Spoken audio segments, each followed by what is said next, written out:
Hello everyone. So in this video, we're going to start talking about conjugate acids and bases. We're mostly going to be dealing with some definitions here. So in this video, you'll learn to understand the Arrhenius and Bronsted-Lowry definitions of acids and bases. And then in some later sections, you'll learn how to figure out the conjugate acids and bases. So let's go through these different terms and symbols, starting with OH minus. So hopefully you remember that if something is in brackets, it means concentration of. So we've seen in brackets H plus and H3O plus, so that means concentration of hydrogen ion or hydronium ion. So when we see OH minus in brackets, the brackets mean concentration of, and in this case, it's hydroxide ion. And hopefully you remember from our properties of acids and bases that bases form OH minus in solution. So the higher the OH minus concentration, the more basic a solution is. So a higher OH minus concentration gives us a more basic solution. And I want to kind of pause here and talk about the relationship between OH minus in a solution and H3O plus. So we'll go down here and write a couple of things in a neutral solution, so a solution that's got a pH of 7, the H3O plus concentration and the OH minus concentration are going to be equal. That's what makes the solution neutral. Basically, the acids and bases neutralize each other.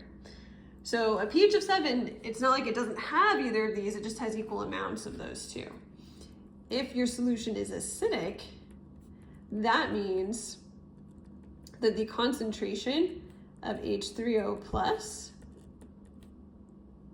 is greater than, we'll just write in, this means greater than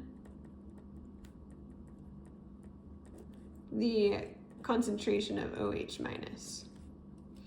And then in a basic solution, the opposite would be true. The OH minus would be greater than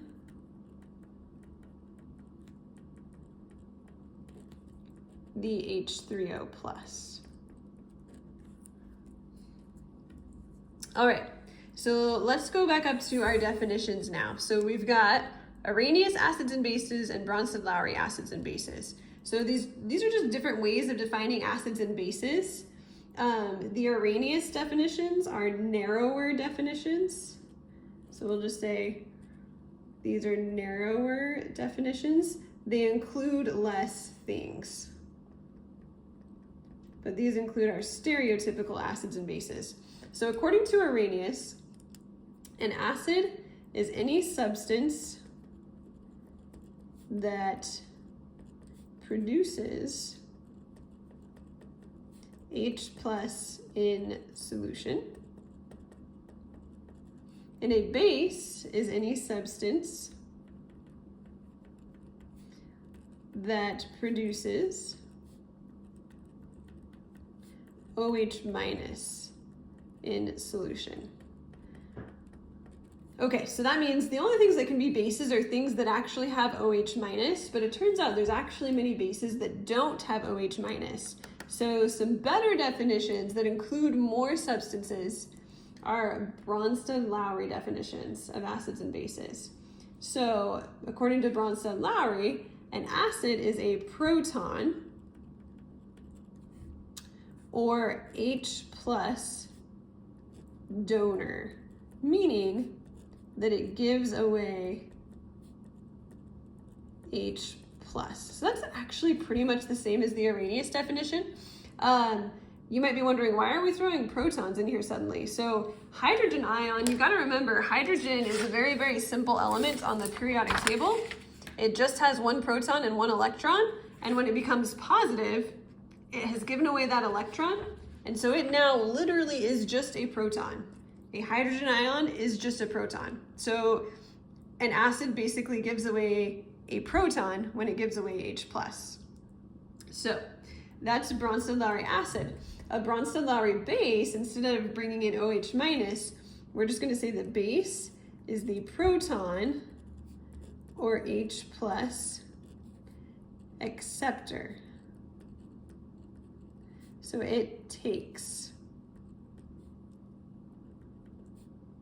H+. One way you can remember this is, remember, acid starts with A, and acids give away, has two A's in it, away H+. The bases take H+. So acids give away H+, bases take H+. Now, we're going to talk about something called a conjugate acid. So it turns out when the base takes the H+, now it has an H+, and that actually turns it into an acid. So we're going to say bases turn into acids known as conjugate acids when they accept a proton, or also known as H+. And the opposite thing happens to acids. Acids turn into bases, also known as conjugate bases,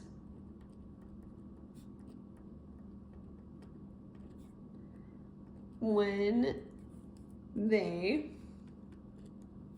donate a proton or H+. So again, in a later video, we'll learn how to distinguish or how to figure out the conjugate acid of a base and the conjugate base of an acid, but those are their definitions. And then last definition, there are some substances that are what we call amphoteric or sometimes amphiprotic. And these are substances that can be both an acid and a base. So it's a substance that can act as an acid or a base. So an example of this is water. So just down here, I know we don't have a ton of space, but we're going to show you the amphoterism of water. So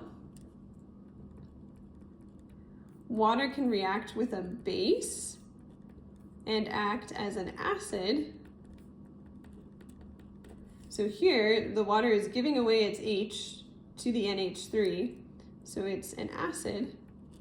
But water can also act as a base if it's reacting with an acid. So here, the water is actually taking the hydrogen from the HCl. So some substances like water can be both acids and bases.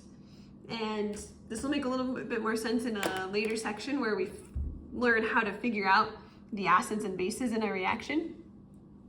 But that is a cool property of water. It can be an acid or a base.